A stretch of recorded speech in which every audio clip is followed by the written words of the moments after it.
Selamat malam, selamat siang, dan selamat pagi.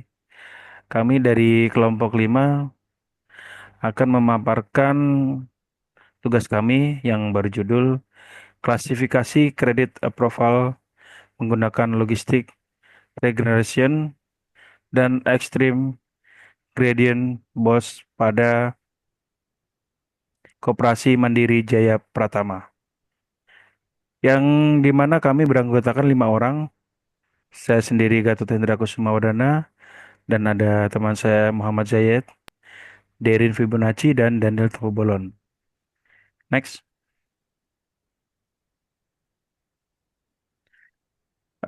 Di dalam pendahuluan ini, di mana kita mengambil salah satu koperasi yang ada di Bekasi, namanya Koperasi Mandiri Jaya Pratama. Adalah koperasi simpan pinjam yang bersifat mandiri dan tidak berada di bawah naungan organisasi lain ataupun mengandalkan instansi lain. Koperasi ini telah beroperasi semenjak Februari 2023 di daerah Kota Bekasi dan Kabupaten Bekasi. Salah satu produk pinjaman yang ditawarkan koperasi ini adalah pinjaman mingguan. Dengan menyerahkan data berupa identitas dan lolos survei oleh tim marketing koperasi, nasabah bisa meminjam uang dan mengangsur pinjaman setiap minggu sesuai dengan tenor dan nilai yang dipinjam. Next. Dalam masalah ini ada latar belakang masalah ya. Pertama, koperasi mengalami kesulitan dalam menentukan kelayakan nasabah untuk meminjam dan menghindari risiko kredit yang macet. Koperasi masih mengandalkan pengalaman subjektif, buku data terukur yang rentan terhadap human error.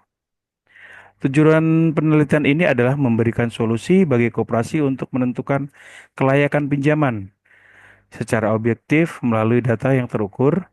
Penelitian ini juga mengevaluasi dan membandingkan efektivitas dua algoritma di machine learning ini dalam klasifikasi permohonan pinjaman, yaitu logistic regression dan XGBoost.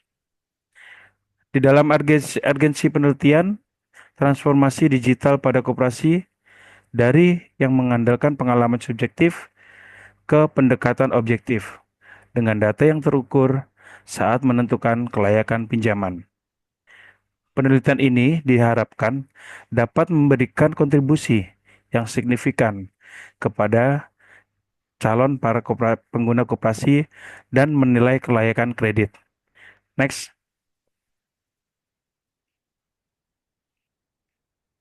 Dalam kajian pustaka, penelitian terkait faktor-faktor yang mempengaruhi kelayakan, metode yang digunakan dalam penelitian sebelumnya. Penelitian yang terkait yaitu dari Ainul Yakin dan Gani Ramdhani. Dalam penelitian mereka mengusulkan metode matching learning ini untuk klasifikasi kelayakan pinjaman, yaitu algoritma XBOS dan logistic regression.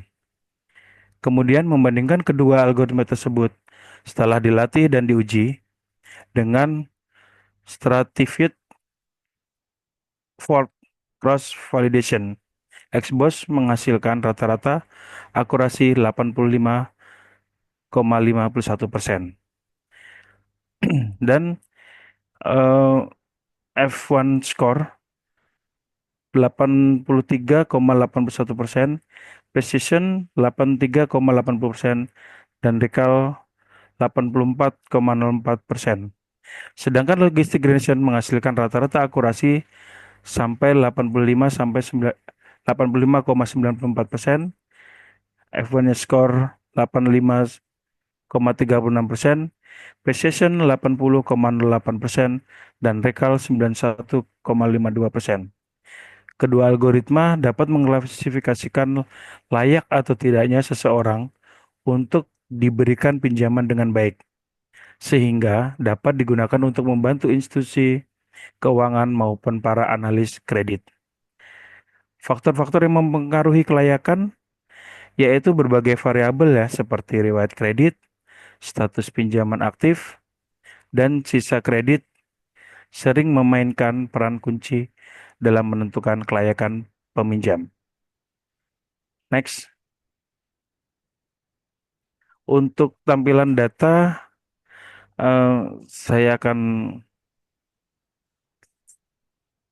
serahkan ke teman saya. Silakan, Saudara Daniel.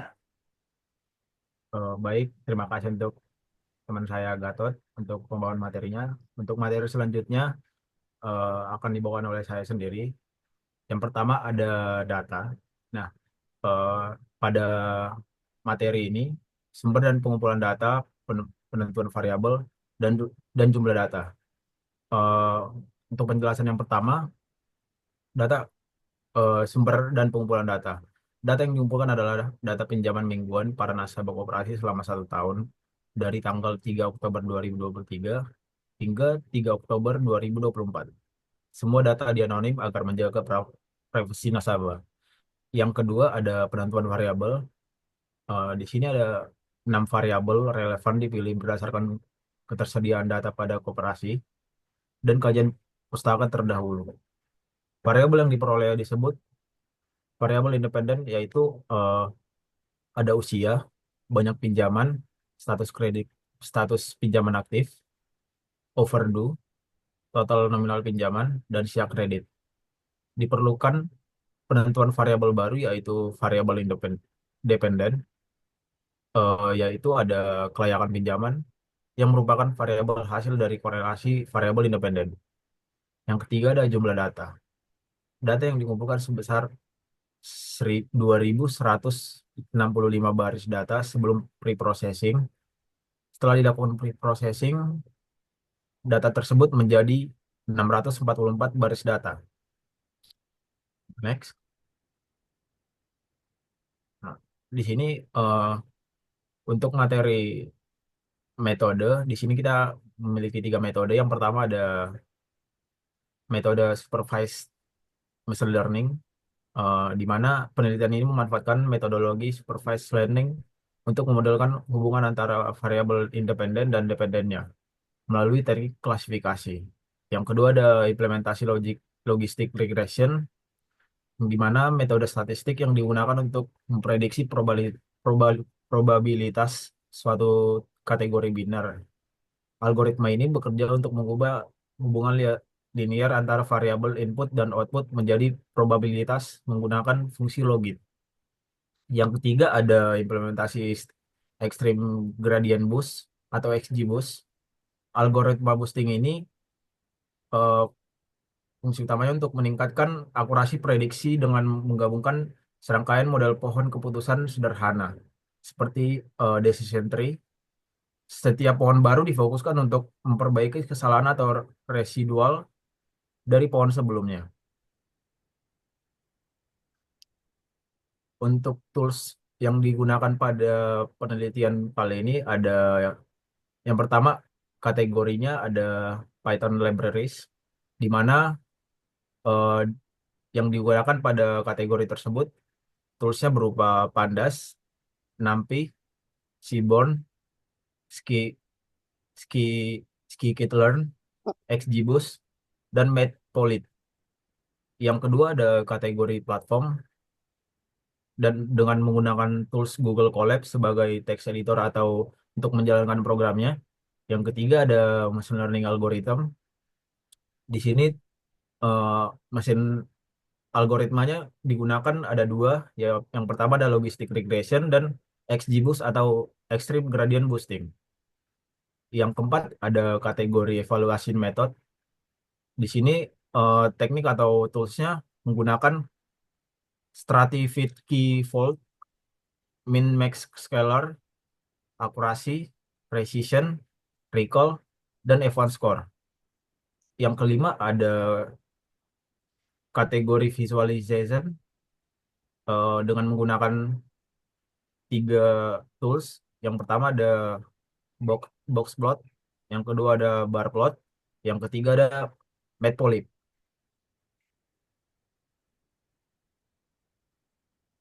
Eh, di sini ada alur model ya.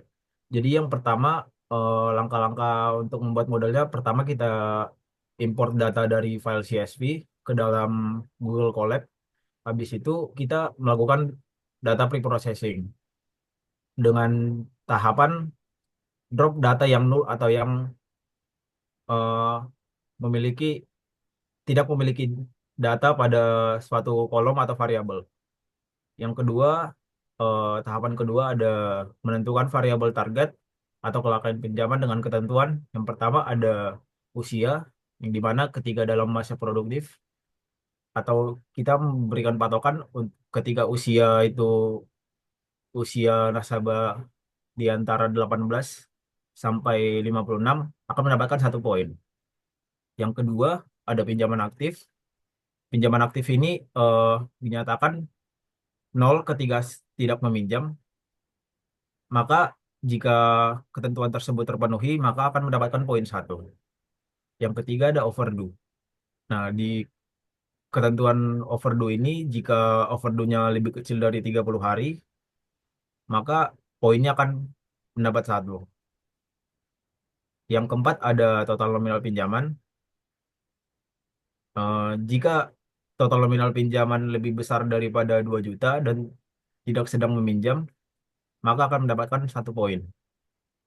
Yang kelima ada banyak pinjaman, yang dimana banyak pinjaman jika banyak pinjaman lebih besar dan tidak sedang meminjam, maka akan mendapatkan 1 poin. Yang keenam ada jika kredit di bawah jika sisa kredit di bawah 30% dari total nominal pinjaman yang dibagi dengan banyak pinjaman akan mendapatkan 1 poin. Nasabah dengan 3 poin dari 6 ketentuan tersebut dianggap layak untuk mendapatkan pinjaman atau dapat untuk meminjam. Terus langkah yang ketiga ada normalisasi data. Di tahap ini kita melakukan normalisasi data menggunakan min-max scaling dengan tools min-max scaler yang ada di slide sebelumnya. Yang keempat ada feature selection, di mana tahap ini ada dua. Yang pertama adalah memilih fitur berdasarkan korelasi. Yang kedua menghapus fitur dengan korelasi di bawah 0,3. Yang kelima ada static fit key fold split, yang dimana pada tahap ini membagi membagi data menjadi 5 subset dengan proporsi 80% training dan 20% testing untuk setiap split. Yang langkah keenam ada model training. Di sini dibagi menjadi 3. Yang pertama ada melatih model menggunakan algoritma. Eh, Habis itu eh, untuk model algoritma tersebut ada dua. Yang pertama ada logistic regression. Yang kedua ada XGBoost untuk membandingkan model mana yang lebih lebih bagus atau lebih baik untuk kasus kasus ini. Yang ketujuh ada evaluasi model. Di sini eh, ada berbagai tahap. Yang pertama ada menggunakan matriks evaluasi, yang dimana matriks evaluasi itu ada 4. Yang pertama ada akurasi, kedua precision, tiga recall, dan yang terakhir ada advanced score. Dan untuk langkah terakhir dari alur model ini adalah visualisasi hasil. Membuat visualisasi ini eh, ada 3 tahapan lagi. Yang pertama ada distribusi fitur, yang kedua ada plot korelasi, yang ketiga ada perbandingan performa. Mungkin segitu saja pembawaan materi saya. Selanjutnya akan dibawakan oleh teman kami, Zayat. Oke, kita sampai pada hasil dan pembahasan. Terima kasih sebelumnya, Mas Daniel. Eh, jadi, s- ini mungkin kita akan membahas hasilnya sesuai dengan alur model. Jadi, karena pertama kali tadi kita menghapus data yang nol, maka kita hapus dengan eh, apa namanya? Dengan fungsi di Python, yaitu maaf data data frame drop NA. Di situ kita akan mendapatkan bahwasannya ada 644 baris data yang bisa kita pakai karena lengkap semuanya. Nah, setelah itu yang kita terapkan adalah eh, fitur atau fungsi min-max scaling. Fitur atau variabel pada data akan berubah menjadi di antara range 0 sampai 1 setelah dilakukan fungsi ini. Bisa dilihat di grafik, eh, kita lihat pinjaman aktif ya, dan banyak pinjaman dan usia semuanya berubah range-nya menjadi dari 0 ke 1. Selanjutnya, yang kita lakukan adalah menseleksi fitur atau variabel yang kita rasa cukup relevan dan eh, lebih baik agar performa model nantinya juga akan lebih baik.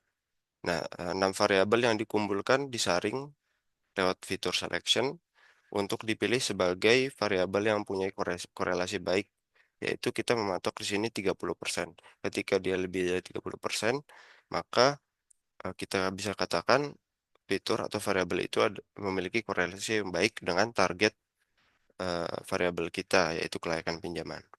Nah, 3 variabel terpilih adalah status pinjaman aktif, sisa kredit, dan overdue. Bisa dilihat di grafik, dia melebihi threshold, ada garis-garis merah 0,3. Nah, sedangkan variabel yang mempunyai korelasi kurang baik, yaitu variabel banyak pinjaman, total nominal pinjaman, dan usia tidak kita pilih karena nilai korelasinya dengan kelaikan pinjaman itu di bawah dari 30%.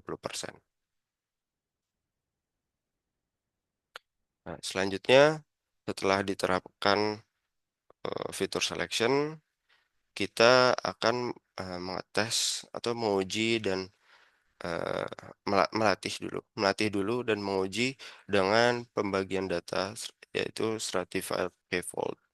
Di sini kita menggunakan 5 subset yang mana setiap subsetnya akan membagi data menjadi 80% untuk di training dan 20% untuk di testing.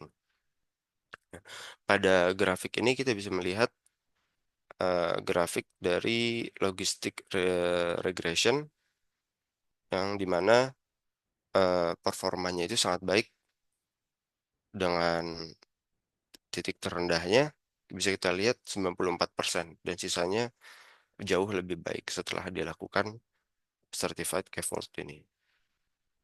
Performanya makin membaik. Lalu kita juga lakukan hal yang sama dengan metode satunya yaitu XGBoost.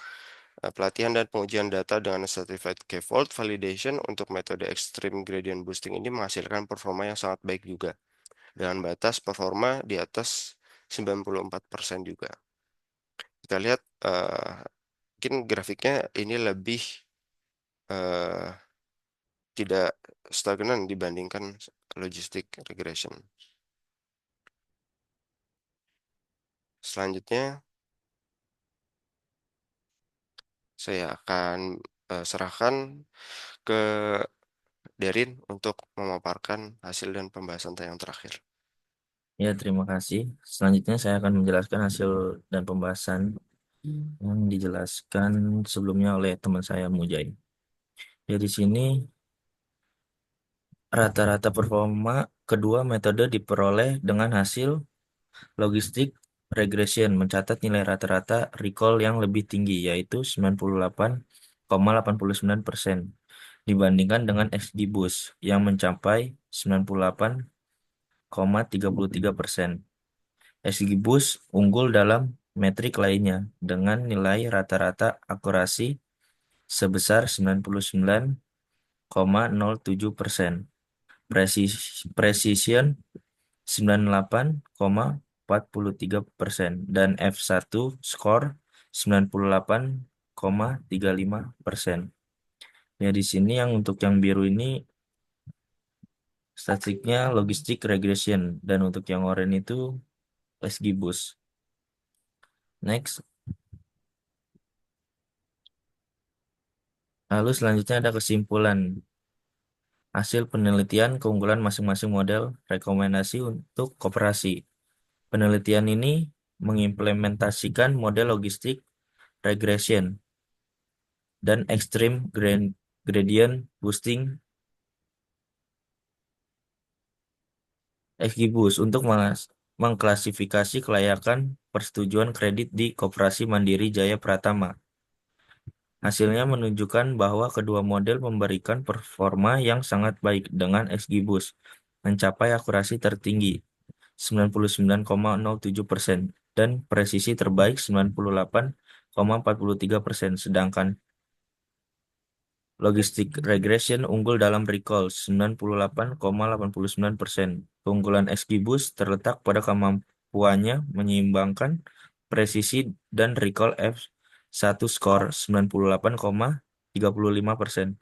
Sementara logistik regression lebih sensitif dalam mendeteksi nasabah layak sehingga cocok untuk meminimalkan risiko false negatif. Variabel status pinjaman aktif, sisa kredit, dan overdue terbukti paling signifikan dan dalam menentukan kelayakan. Korelasi 0,3, sedangkan usia banyak pinjaman dan total nominal pinjaman memiliki pengaruh minimal. Implementasi model ini berpotensi mengotomatisasi proses persetujuan kredit, mengurangi risiko kredit macet, dan meningkatkan efisiensi operasional koperasi melalui keputusan berbasis data yang objektif. Next.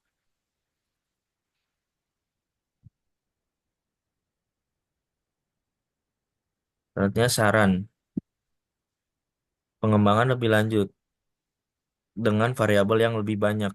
Dianjurkan untuk melakukan penelitian lanjutan dengan variabel yang lebih banyak guna memperdalam pemahaman tentang faktor yang mempengaruhi risiko kredit dan pengembangan model yang lebih adaptif. Yang kedua, eksplorasi algoritma lain. Penelitian lebih lanjut dapat mencakup evaluasi metode lain seperti random forest, support vector, machines, atau neural network untuk meningkatkan hasil lebih lanjut. Yang ketiga, yang terakhir, integrasi model ke sistem koperasi. Penting untuk merancang dan mengimplementasikan sistem yang memungkinkan model machine learning digunakan dalam proses operasional sehari-hari koperasi. Next. Sekian, terima kasih dari kelompok 5. Saya serahkan lagi ke Bang Gatot. Baik, terima kasih teman-teman. Demikianlah presentasi dari kami ya, kelompok 5 atas tugas semester learning ini. Semoga tugas ini bisa bermanfaat juga untuk teman-teman yang lain. Dan jika ada pertanyaan atau saran atau kritik, nah nanti di komen ya. Terima kasih semua ya.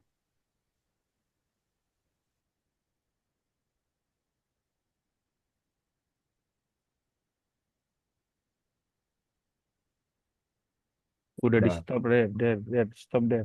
boleh.